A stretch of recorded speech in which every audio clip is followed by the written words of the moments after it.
Welcome to e-learning platform of Science Park, Savitribai Phule, Pune University. Today's lesson is for Standard 6. It is on Diversity in Living Things and Their Classification, Chapter 3. आज आपण 6वीच्या विज्ञानाच्या पुस्तकातला तिसरा chapter diversity in living things and their classification पाहूयात. यातल्या पहिल्या भागात आपण वनस्पतींची विविधता आणि वर्गीकरण याचा अभ्यास केला. त्यांच्या आकारावरून होणारे वर्गीकरण पाहिले. तसेच त्यांच्या अधिवासाप्रमाणे आणि फुले येणाऱ्या आणि न येणाऱ्या असेही वनस्पतींचे प्रकार पाहिले. आता या भागात आपण वनस्पतींचे झाडांची रचना शिकूया. स्ट्रक्चर ऑफ द प्लांट हे पाहूया. स्ट्रक्चर ऑफ प्लांट यात आपण झाडाची रचना आणि त्याचे वेगवेगळे भाग कोणते आहेत ते पाहूया. वनस्पतींचे दोन मुख्य भाग असतात, मुळे प्रणाली व खोड प्रणाली, रूट सिस्टीम आणि शूट सिस्टीम. झाडांची मुळे मातीतून पोषक द्रव्ये शोषून घेतात, झाडाला आधार देतात. तर शूट सिस्टीम किंवा खोड प्रणाली हा झाडाचा जमिनीच्या वर असलेला भाग आहे. त्यावर पाने, फुले, फळे आणि बिया हे सर्व असतात. या प्रत्येक सिस्टीमचे कार्य वेगवेगळे आहे, रचना वेगवेगळी आहे. ती कोणती ते आपण पाहूया. What does the stem do? Functions of stem. खोडांचं कार्य काय आहे? झाडाच्या मुळांनी शोषलेले पाणी आणि पोषक द्रव्ये खोडावाटे सर्व भागांना दिले जातात. तसेच पानामध्ये तयार झालेले अन्न खोडावाटे सर्व पेशींना मिळते. यासाठी खोडाच्या आतमध्ये झायलेम व फ्लोएम म्हणजे प्रकाष्ठ व परिकाष्ठ अशा दोन प्रकारच्या वेसल्स किंवा वाहिन्या असतात, ज्या शेजारील आकृतीत दाखवल्या आहेत. यांच्यामधून सर्व प्रकारच्या पदार्थाची वाहतूक सुरू असते. असे हे ट्रान्सपोर्टेशनचे महत्त्वाचे काम खोड करते. पाने, फळे, फुले धारण करण्याचे कामही खोड करते. याशिवाय काही वनस्पतींमध्ये व्हेजिटेटिव्ह प्रोपोगेशन हेही काम खोड करते. काही वनस्पती नुसती फांदी किंवा कांदे लावून येतात. हे व्हेजिटेटिव्ह प्रोपोगेशनचे उदाहरण होय. Modified stems. झाडाची खोडे ही अजूनही काही वेगळी कामं करतात बरं का. अशा खोडांना मॉडिफाईड स्टेम्स म्हणतात. सुधारित किंवा बदललेली खोड असं आपण म्हणू. आता ही खोड कशी वेगळी आहेत हे पाहूया. ही खोड मुख्यतः 3 गोष्टींसाठी मॉडिफाईड झालेली आहेत किंवा बदललेली आहेत. पहिलं म्हणजे अन्नसाठा करण्यासाठी, दुसरं म्हणजे झाडाला सपोर्ट देण्यासाठी आणि तिसरं म्हणजे झाडाचं पुनरुत्पादन करण्यासाठी. अशा खोडांचे काही प्रकार आपण पाहू. यातला पहिला प्रकार आहे एरियल स्टेम्स. यामध्ये किंवा हवेतील खोड यामध्ये टेंड्रिल व थॉर्न म्हणजे तणावे व काटे यांचा समावेश होतो.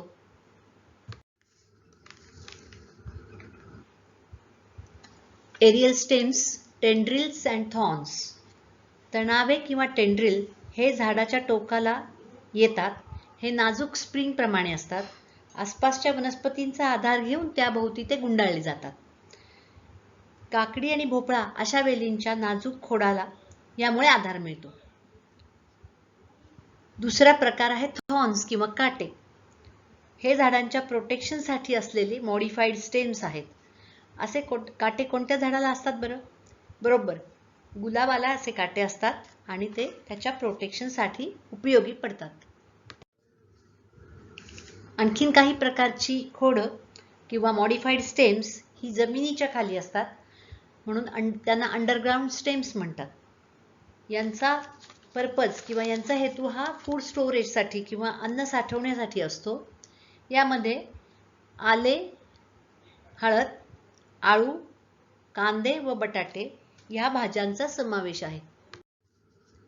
या स्लाइडमध्ये आलं, आळू, कांदे आणि बटाटे ही उदाहरणं दाखवलेली आहेत.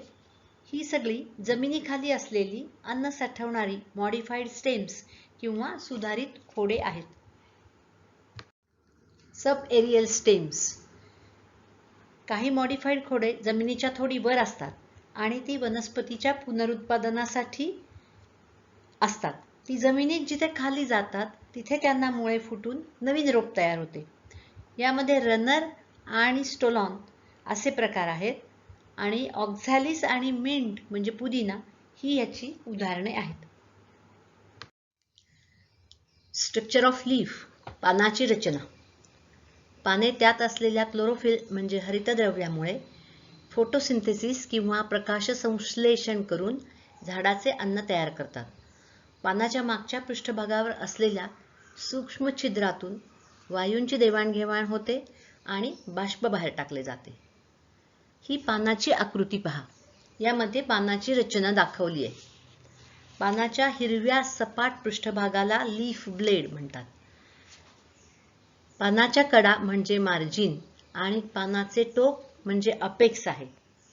पानाची मुख्य शीर ही मिडरिब आहे आणि छोट्या शिरा या वेन्स आहेत. पानाच्या देठाला पिटिओल म्हणतात आणि मागील छोटी पाने यांना स्टिप्यूल्स म्हणतात. Type of leaves. Simple leaf and compound leaf. पानाचे दोन प्रकार आहेत, साधी पाने व संयुक्त पाने.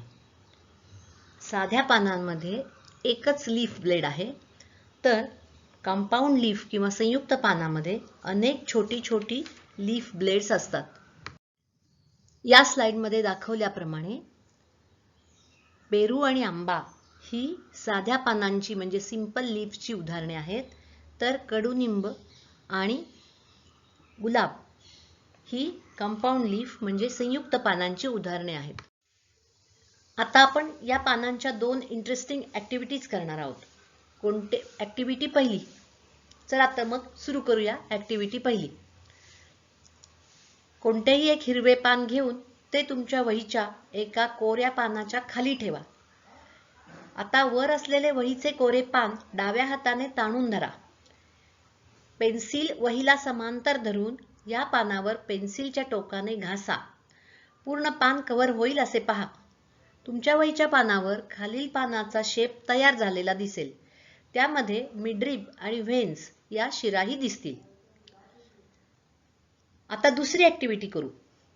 असेच एक हिरवे पान घेऊन ते वहीच्या कोऱ्या पानाच्या वर ठेवा. या पानाची आउटलाईन किंवा बाह्यरेषा पेन्सिलने काढून घ्या. नंतर हिरवे पान बाजूला करून त्याचे व्हेन्स आणि मिडरिब सहित एक चांगले ड्रॉइंग चित्र काढून पूर्ण करा. योग्य अशा हिरव्या रंगाने हे चित्र रंगवा. अशा प्रकारे तुमच्या वहीत एक ब्लॅक अँड व्हाईट शॅडो असलेले आणि एक हिरवे अशी दोन पाने तयार झाली. यांचा उपयोग तुम्हाला पानाची रचना समजण्यासाठी होतो. Parts of a flower. फूल हे वनस्पतीच्या पुनरुत्पादनासाठी उपयोगी आहे. फुलाचे मुख्य 4 भाग असतात. यातील सर्वात बाहेरचा भागाला कॅलिक्स असे म्हणतात. निदलपुंज हे छोट्या हिरव्या सेपल्सचे बनलेले आहे. या भागामुळे फूल कळीच्या स्वरूपात असताना त्याचे संरक्षण होते. त्यानंतरचा भाग करोला हा रंगीत पाकळ्यांचा म्हणजे पेटल्सचा बनलेला आहे. या रंगामुळे कीटक फुलाकडे आकर्षित होऊन परागीभवन होते, पॉलिनेशन होते. त्यानंतरचा भाग आहे अँड्रोशियम. हा अँड्रोशियम हा अनेक स्टॅमेन्सचा बनलेला आहे, म्हणजे अनेक पूकेसराचा बनला आहे. एका स्टॅमेनमध्ये अँथर आणि फिलामेंट असे 2 भाग असतात, जे आकृतीमध्ये दाखवले आहेत. अँथरला परागकोश म्हणतात आणि फिलामेंटला वृंत म्हणतात. या अँथर्समध्ये पॉलन ग्रेन्स भरलेली असतात. चौथा भाग व सर्वात आतला भाग म्हणजे गायनेशियम. यामध्ये स्टिग्मा, स्टाईल आणि ओव्हरी हे महत्त्वाचे भाग आहेत. याला अनुक्रमे कुक्षी, कुक्षिवृंत व अंडाशय असे म्हणतात. या ओव्हरीमध्ये अनेक ओव्ह्यूल्स असतात. याचेच पुढे फळ बनते. आता आपण वनस्पतीच्या मुळाकडे येऊ आणि मुळांचे कार्य काय आहे ते पाहू. जमिनीतून पाणी व निरनिराळे क्षार किंवा पोषक द्रव्ये शोषून घेणे हे मुळांचे मुख्य काम आहे. यासाठी सर्व मुळांच्या टोकाला अगदी सूक्ष्म असे रूट हेअर्स असतात. शेजारच्या आकृतीमध्ये हे रूट हेअर्स दाखवले आहेत. यांच्या मदतीने मुळे पाणी व क्षार शोषून घेण्याचे काम करतात. तसेच मुळांमुळे झाड जमिनीमध्ये स्थिरपणे फर्मली राहू शकते व वाढते. काही मुळे अन्न साठवणे आणि वनस्पतीला आधार देणे अशीही कामं करतात, म्हणून त्यांना मॉडिफाईड रूट्स असे म्हणतात. Modified roots, aerial roots and food storage. इथे आपण मॉडिफाईड रूट्सची काही उदाहरणे पाहू. वडाच्या पारंब्या तुम्ही सर्वांनी पाहिल्या आहेत. या पारंब्या म्हणजे मॉडिफाईड एरियल रूट्स आहेत. यामुळे झाडांना सपोर्ट मिळतो, आधार मिळतो.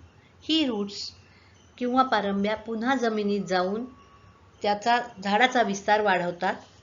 तसेच गाजर, बीट आणि मुळा ही अन्न साठवणारी मुळे आहेत आणि त्याचा वापर अन्न म्हणून केला जातो.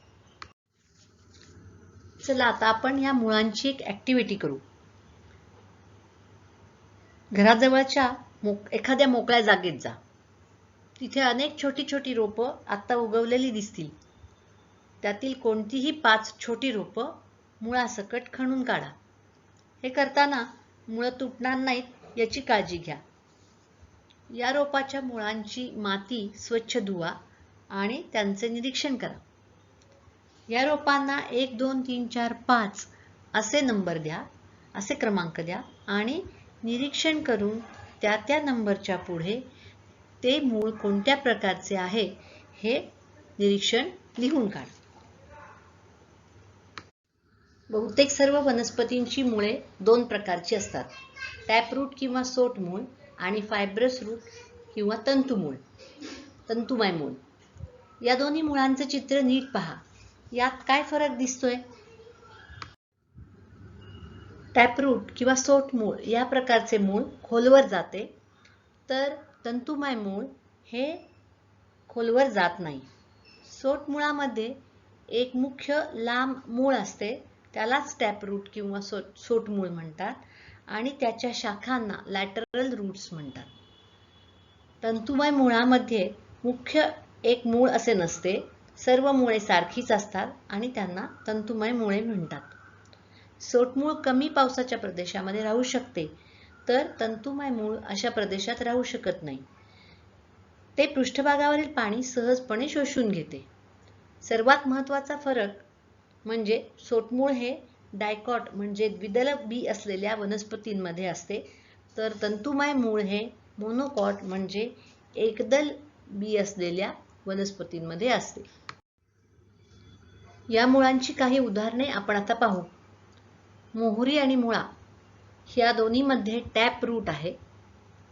यातील मुळा हे मॉडिफाईड रूट म्हणजे फूड स्टोरेज साठी मॉडिफाईड झालेले रूट आहे. हे मूळ अन्न साठवते.